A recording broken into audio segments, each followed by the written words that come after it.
Okay, we're here with the 3D Robotics X8 aircraft. This aircraft is capable of being 100% autonomous. All the way through the flight, you can build your waypoints with mission planner software, either via the computer or the Droid Planner tablet software, as well as some other open source software that's out there.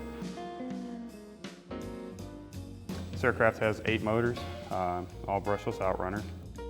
They allow you to have the lifting capability of 8 motors, but without the large footprint of some of the larger octo rotors that you see out there that are carrying a payload. So this thing can carry a pretty nice payload, probably a couple of pounds. Weight limits, time duration is probably 10 to 15 minutes depending on your conditions.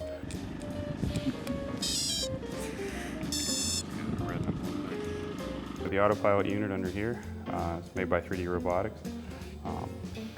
The radio antenna here is 915 megahertz. The purpose of that one is communication with the ground radio connected to either the tablet or to the laptop.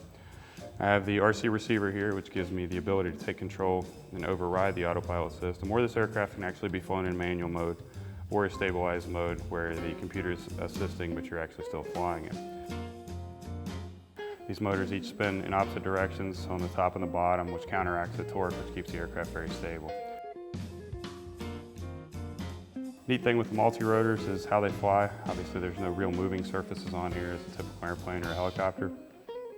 So what they do is everything is done by controlling the speed of all the motors or individual motors simultaneously. If you wanted to, say, climb, as I said, we would actually power up all 8 motors. If you wanted to descend straight down, you would decrease the power in all 8 motors. If you wanted to roll the aircraft to the left, the motors on the left would stay at one power setting while all the motors on the right would then increase to create the roll. Same thing for pitching forward, you'd increase the motors on the back while keeping the ones on the rear, on the front at the same speed. And vice versa, depending on which way you're trying to turn left or right, up and down. For y'all, the way they do this, they actually control the speed of the motors. As I said, 4 of them are spinning one direction, 4 are spinning the other direction.